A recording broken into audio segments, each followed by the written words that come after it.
Hi everybody, it's Lola here, and I am going to start with another story.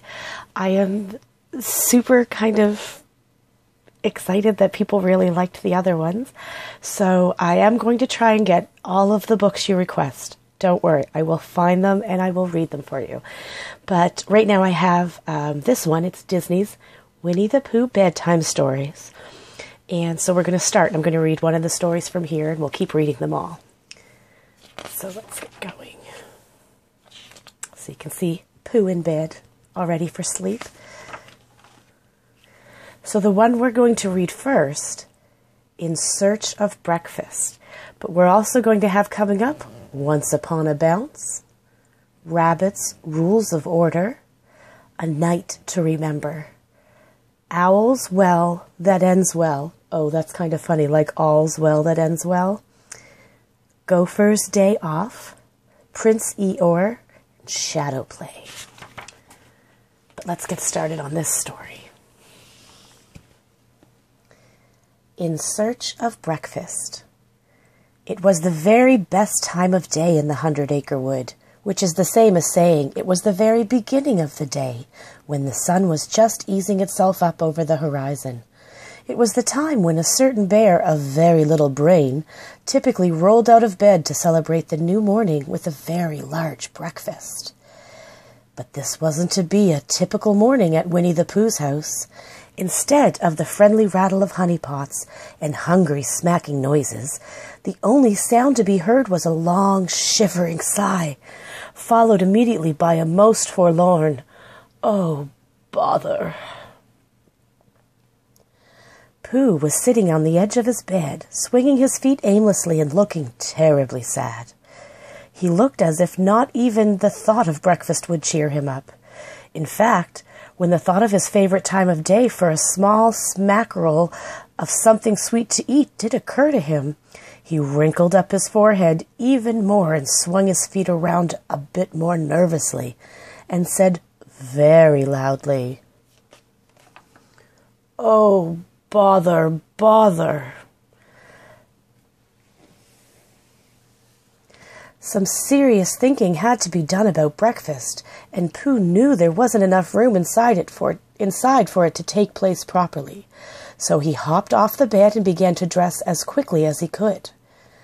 In no time at all, Pooh was stomping through the 100-acre wood, in no particular direction, as fast as his short legs could carry him. Realizing finally that thinking was done much more constructively when seated comfortably than at a full run and all out of breath, Pooh plopped himself down on a convenient stump and tried to look as serious as it was possible for him to look for as long as it was possible for him to do so.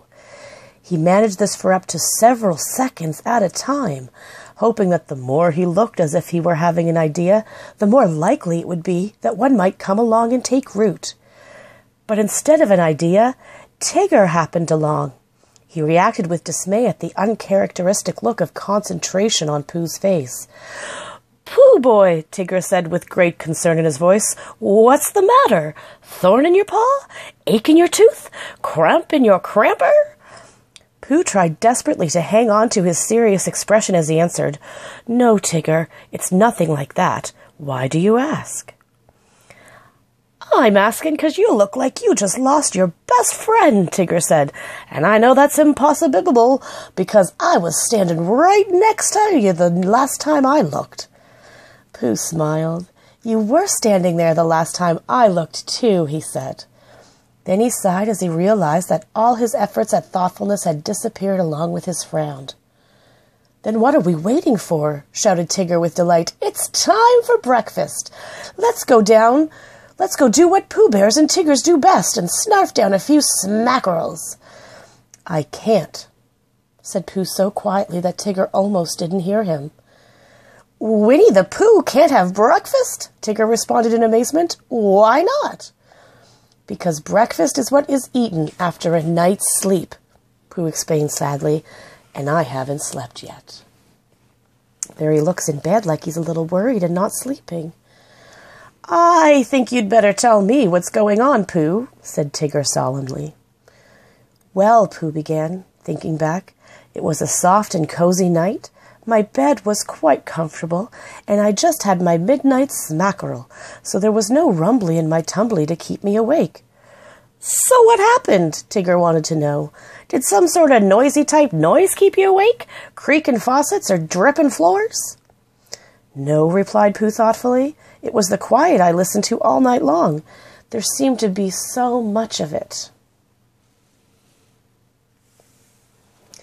Wow, said Tigger. I don't think I'd even have heard of my bedtime story if all that quiet was hanging around me. Bedtime story? Said Pooh, suddenly sitting up very straight. I didn't hear any bedtime story. Hoo-hoo! Exclaimed Tigger triumphantly. No wonder you stayed awake. How can anyone go to sleep without a bedtime story? You're right, Tigger, said Pooh, laughing with relief. Then, all at once, the smile faded from his face. Does that mean I have to wait until bedtime tonight for a story before I can fall asleep and have today's breakfast tomorrow? Pooh didn't want to think about being behind a breakfast every morning from that day on. Then he realized that if he couldn't have today's breakfast until tomorrow, today's lunch and dinner would have to be put off as well. The thought was almost more than his hungry tummy could stand. Nah, Tigger assured him. A bedtime story's good any time you go to bed. So that must mean breakfast is good any time you wake up, Pooh nodded understandably. Now all I have to do is find one so I can have the other. Tigger threw his arm affectionately around Pooh's shoulders. Relax, Pooh boy, he told him. I got a doozy of a story for you. And there he is. And that was the end of In Search of Breakfast. Stay tuned. I'll leave a link for the next part, Once Upon a Bounce. But if this is all the time you have for this evening, then I hope you enjoyed the first part of our story, and that you have a good night's sleep, and that when you wake up, you have a yummy breakfast waiting for you. Night-night, everybody.